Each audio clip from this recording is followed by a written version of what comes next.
internet yu Dakar Buzz ñi ngi fii ci place de la nation li ñu fi indi nag mooy sunuy mbokk sénégalais comme ñun ñoo am lu leen naqare ñu koy njaxtu muy borom cag-cag yi tey ñu xëy gis benn décret bu ñu ne kenn amatul droit yàpp ci scooter lu weesu benn personne maanaam cag-cag dootul amati loolu la ni ñaxtu nag ñun ñu topp leen ndax askan wi leen fi nekkal jël ci ñeenti ci ñoom seen réaction laaj leen lu waral seen jotaay bi ak doxu ñaxtu bi ku baax maa ngi lay nuyu. maa lay fay bu baax a baax. bi nan la Ahmadou Bamba Diawara. lan mooy problème bi. problème bi du lenn ñun ay doomu sénégalais lañu te si réew mi bi la ñu bokk koo fi gis ay jeunes lañu te amaana képp koo fi gis rek dox na même benn pas wala 2 pas jógee réewam dem benn réew li la fi dal yow yaa ko xam ba tax nga ñibbisi boo fi ñëwee tamit du sàcc moo la may li nga yor nii di ko liggéey du sàcc moo la ko may sa ñàkk nga wuti ba am ko ñun ci cag-cag bi lañ teralee suñu bopp teral suñu waajuru da ngay gis ñoo xam ne dañuy liggéey di ko yóbbu village ak village di leen dundalee seen waajur sàccuñu fenuñu jaluñu alal jàmbur si amee dëgg tey infraction yi bëri di nekk ci kaw tali bi ñun cag-cag yi ñoo tax policier di am wala croix rouge di xam wala sapeur di xam ñun ñoo tax kon am na loo xam ne noonu tey ñun war nañu mun a bàyyi loolu sax ñu nekk deuxième partie mooy maanaam ñun dañoo doon nit ñi yoo xam ne noonu suñu ñàkk la ñu wër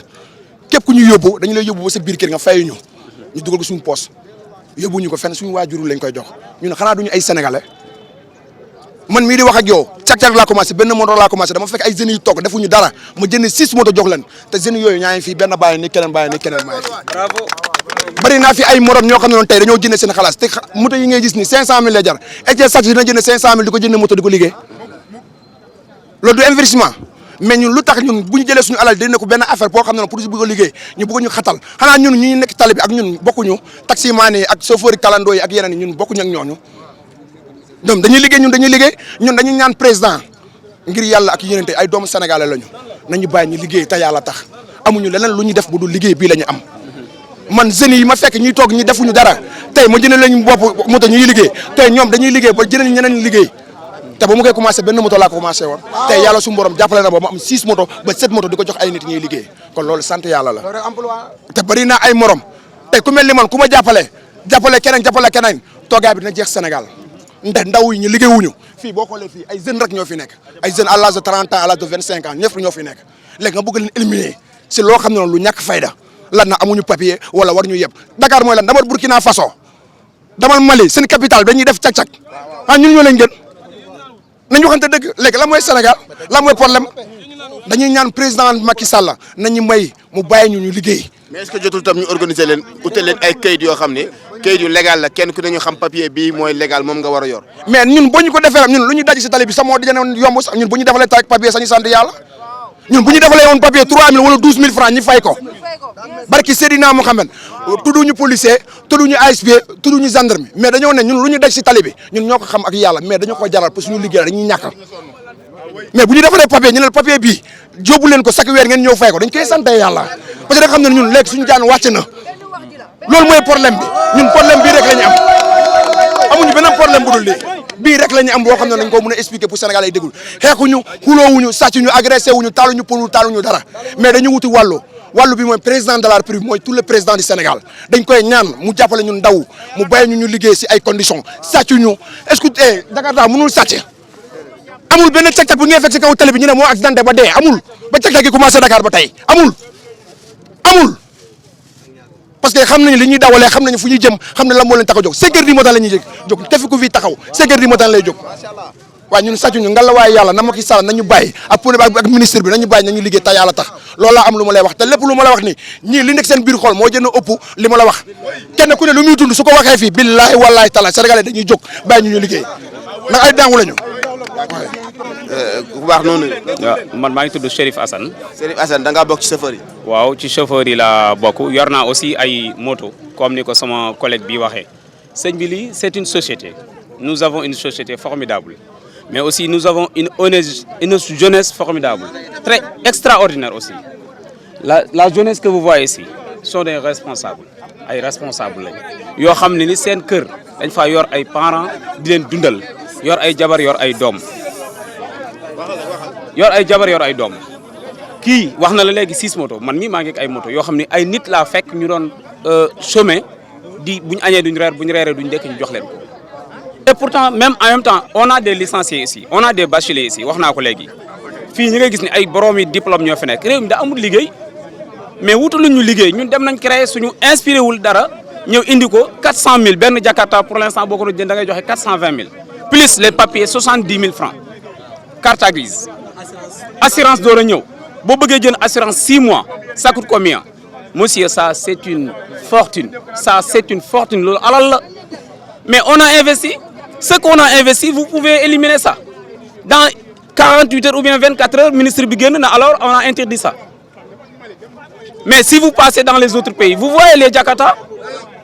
l'embouteillage qu'on a ici au Dakar da ngeen a jàpp ne oto yi ñoo ko mën a gérer mais si nous n'avons pas des motos les gens doivent dormir sur les rues nit ñi ci mbedd yi la ñuy nelaw bu ñu amutoon moto y a des gens yoo xam ni 7 heures du matin la ñuy xëy duñ gis taxi kan la ñuy gis borom moto bi yow boo nekkee sa bureau war a liggéey am loo bàyyi sa kër très rapidement lan moo la koy jëlee du cag-cag ah alors li ma lay wax ni demal nga laaj di DHL ñoom ñoo la gën a xam ne cag-cag yi ñoo ëpp njariñ ci réew mi kon fan lañ teg ñu ne dañuy xëy rek éliminer borom moto yi. mais est-ce que jotul yéen ngeen organisé wu ba xam actuellement seen organisé wu ban xam ne actuellement ñii ñooy def cag-cag. monsieur je veux dire quelque chose gis nga ñun ñii di cag ñun ñii gars yi di cag-cag ñun ñii ñëpp laa de nous tous nous ne sommes pas des voleurs ni des agresseurs nous voulons éviter l'agression ici au Sénégal loolu moo tax ñu dem inspiré wu jënd 400 et quelques mille benn moto defar carte grise 70 000 plus l'assurance et nos permis de conduite moo gën a jafe ici au Sénégal on a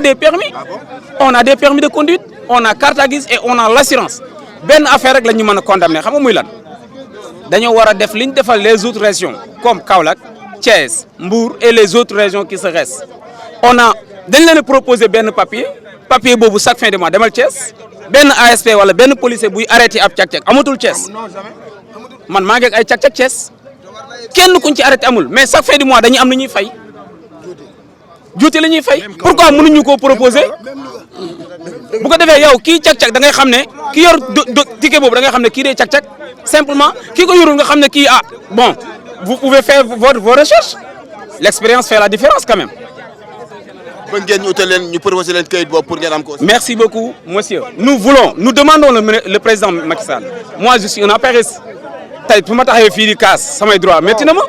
moi j'ai voté Macky Sall premier tour et j'ai voté Macky Sall deuxième tour encore comment kon est-ce que dama bañ Macky Sall nous tous est-ce que dañoo bañ Macky Sall non c'est notre président comment tu n'aimes pas ton père est-ce que nit dana bañ baayam Macky Sall c'est le père des Sénégalais pour l'instant parce que c'est le président de la République. Alors, comment j'ai voté Macky Sall premier tour et deuxième tour et aujourd'hui je suis là pour manifester. Je ne l'aime pas ou bien? Non, je l'aime. Mais la loi qu'on a sortie hier, c'est vraiment tellement pénible sur nous. lan ngeen jàpp ni moo indi seen problème ak parce que ñu bari dañoo jàpp ni taximan aussi dañ ci jouer part. Il y a la jalousie. Si je dis la vérité, il y a la jalousie. Moi, si je conduis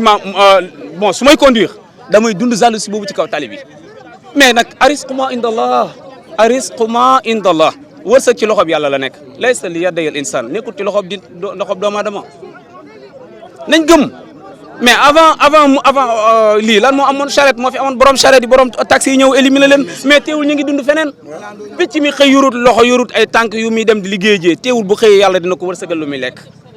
nañ gëm yàlla te xam ne wërsëg ci loxob yàlla ne. waay gaa yi duñ ay agresseur de gaa yi nii wallahi ñi ci ëpp am nañ jabar am nañ ay doom ñi ci ëpp ay boromi jabar lañ ay boromi doom lañ duñ ay agresseur de seen yaay yaa ngi leen di xaar seen papa yi ñun dama ne juuti boobu moo gën a simple laa wax comme ni ko sama mbokk mi waxee léegi li ñuy daj ci kaw tali bi loolu non nous félicitons les ASP et les policiers c'est notre sécurité duñu leen bañ mais dama ne li ñuy daj ci kaw tali bi ñun moo ne juuti bi moo ko gën a seet. lan kat moo leen koy teg. mais quand même mais grand le respect est plus bon que autre chose ok l'essentiel daal ñoo ngi leen di sant di leen wax ne la président sa jeunesse bu formidable la ñoo ngi lay xaar nag nu mu gën a gaawee nu mu gën a jekke nu mu gën a rafetee nga ñëw changer loi bi nu mu gën a gaaw leneen lu ñu proposé lu mel ni ay ticket bañu ko lu mel ni juuti bañuñu ko amul problème. lan ngeen fas yéene nag bu loi bi changé wul. waaw effectivement pour l'instant fii ba keroog loi bi di ñàkk a changé moom jàppal ne cag-cag bi moom heure bu xëyee ñun nii la ñuy def ak ñoom. non te nag on a autre chose on a autre chose à faire am nañ leneen luñ mën a def te loolu bëgguñ ci àgg ak ñoom kon avant ñu ci àgg ak ñoom nag nañ deltu ginnaaw ci li ñu wax ñoom. Si la loi ne change pas, le pays sera dans l'obscurité. Loolu ça c'est sûr et clair.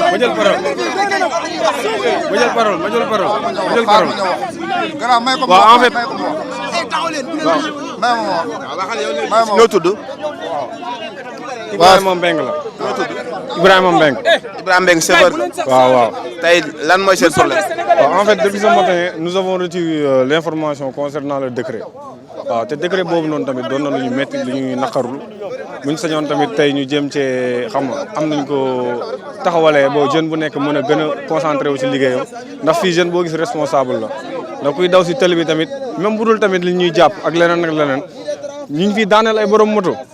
barki Demba Ndiaye boo demee rond point EMG boo laajtee ko si diggante dund ak dee la nekkoon ki ko daaneel bëgguma wax turam ñu ngi wax la police mu ngi nii di ñëw bëgg ñu ërtal. mais ngeen wax bu ki boo ne loolu la da nga war a. waaw tamit bu fekkee am nañ liberté d'expression aussi ñu may ñu wax moo gën quoi waaw loolu moo ñu metti buñ sañoon président Macky Sall jàppale ñu si taxawuñu si ndax ñun liggéey lañ xam jaamu yàlla voilà. gars yi comme bon j'ai quelque chose à dire concernant comme sama gars yi ni ñu ko waxee rek. kaddu gi kon. waaw kon fa yaakaar naa bu ñu fi taxee di wax ñun ñëpp même avis bi la même point de vue bi la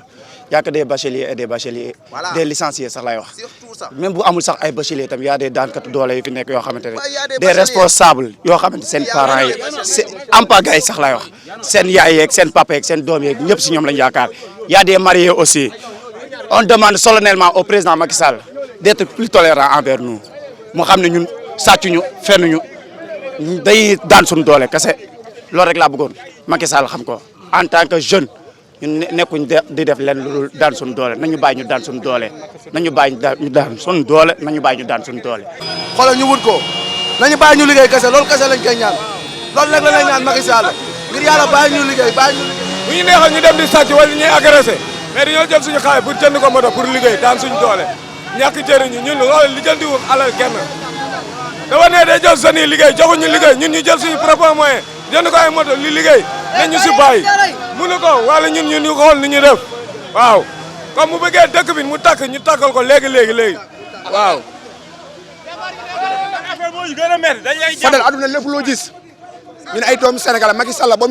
muy wuti nguur ñun jeunes yi ñoo ko jàppale ba mu am nguur ji barki Seydina Mohamed man mi ngay gis ne ak keneen dañoo dem fu romb libi Fadel di sonn ngir Sénégal ji bu dee xaalis bi ngay ut pour sa bopp la barki Seydina Mohamed luy du ñu fekk mais dañoo sonn ba tellement que ñun xamuñu lu ñu def lii mooy suñu liggéey bu ñu jàppalee lii la ñuy jàppale bu ñuy bàyyee lii la ñuy bàyyee mais si lii la ñu nekk ndax Fadel lan ngeen fas yéene. ñun xam nga lan la ñu fas yéene def amuñu doole bu ñu mën a xeex ak gouvernement amuñu doole boobu mais xam la lañ am mooy maanaam ñun suñu gémmiñ lañ am pour expliquer sénégalais ñu dégguñu parce que fii ay sénégalais lañu fii kenn burkinabé wala ay français wala ay lii ñun ay sénégalais lañu man dama fekk 6 jeunes bu toog si koñ ba toog deful dara ma yëkkati leen tey ñoom chaque jour dañu am lu ñuy dugal seen poche billahi wala mais noonu la demee boo demee Burkina Faso seen capitale bi Jakarta moo dox boo demee Mali bi seen capitale Jakarta moo dox boo demee Guinée Côte d'Ivoire mais loolu mooy dox ñun dem nañu partout Sierra Leone aussi tamit noonu mais lu tax Sénégal ñun ñu yëkkati suñu bopp ba tellement que ñu ne suñu jeunes yi du ñu liggéey lii après encore lan la ñu liggéey jamono jën bu ñuy dëkk xam ñaari jeune moo jóg pour liggéey Jakarta avant loolu noonu ñoom dañu doon togg defuñu dara dama ne 6 personnes ñu ma fekkee jox leen moto defuñu woon dara lan la ñu def. entreprise la spéciale lii entreprise la gis nga kii li mu employé kenn xamul nu mu toll 6 personnes su ko employé kii employé 5 kii employé 4 bu yàggee loolu ñaata jeunesse lay liggéey ah mais quand même ñoom léegi xaalis bi ñu jëndee moto bi loolu est ce que sàcc leen ko mën a may est ce que lu sàcc nañ xalaat 400 nangam mille nga jënd ko moto dem carte bi 70 000 fay assurance loolu sàcc mën na ko maye jënd 6 moto ak 5 ñii 4 ñii 3 jeunesse boobu nga war a leen a jox liggéey joxoo leen liggéey ñu ñafe ba am seen loolu dem di ko liggéey nga ne duñ fi liggéey ñun bañuñu lenn mën nañ ñoo proposer juuti nañu chaque fin du mois moto bi na fay 3000 amul problème ki jël motoom dem fay 70 000 ñu defal ko carte grise wax dëgg yàlla kooku boo ko waxee 2000 francs par mois wala 3000 francs par mois mu def ko bu ko defee ASP ak policiers yi nekk ci kaw tali bi di contrôler loolu sévèrement amul problème li ñu dund ci kaw tali bi wax naa leen ne moo gën a métti laa la wax li ñuy war a fayloo juuti te ñun ñun tey suñu gémmiñ loolu waral agression man police topp na ma ba sama koñ. non xaaral ki lay arrêté taxaw ci digg tali bi def nii ki lay arrêté non bul citer parce que c'est nos frères et nos grands frères et nos petits frères bul citer te am na ñoo xam bu ñu arrêté dañuy taxaw ci digg tali bi def nii kar la daaneel la mais loolu du agression ndax loolu du agression lay laaj je vous demande ça c'est une agression léegi nga bëgg a wax ne léegi kon agression bi alors que borom jakarta bi kii talut xam nga ne dem fekk nit mu këf téléphone am man mi noonu keneen noonu. bi ngeen discuter ak homme de tenue fee ci place de la nation lan ngeen fa jëlee. laa bëggoon a ñëw merci commandant bi daf ma wax ne ma bon il faut que ngeen dem wut autorisation xaaral mu ne il faut que ñun dañoo war a wut autorisation waxtaan ak ñoom léegi damay laaj ñoom est-ce que ñoom waxtaanoon nañ ak ñun avant ñuy teg loi bi est-ce que waxtaan nañ ak waa Jakarta man ak waa cag-cag yi tout ça est-ce que ñu yor moto ñëpp ak ko woo nañ leen ci waxtaan pour door a teg loi bi. nan ngeen yëgee loi bi. démb man le matin sama employé moom ko wax man dama sama employé moo ne ma boss ma ne ko waaw mu ne ma est-ce que yëg nga ne tey amul kenn kuy teg 2 personnes ci kaw moto bi ma ne ko ah nii la ko yëgee et pourtant man j'ai des motos ay moto laa yor demal nga xool fee moto bi boo xoolee sama turu entreprise laa yor man rêvé wu ma ay benn moto nekk fii nii non damay rêve leneen quand même fii ay basili rek ñoo fi nekk wax naa leen ko gars yi ay borom xam-xam ñoo nekk fii. situation bi changé wul lan ngeen fas yéene. wallahi bu Macky delluwul ginnaaw man Macky nekkul ku may bañ wax naa la ne la ku ma voté 2 fois du ku ma bañ mais dama ne la bu deltuwul ginnaaw dana gis leneen lu gën a métti lii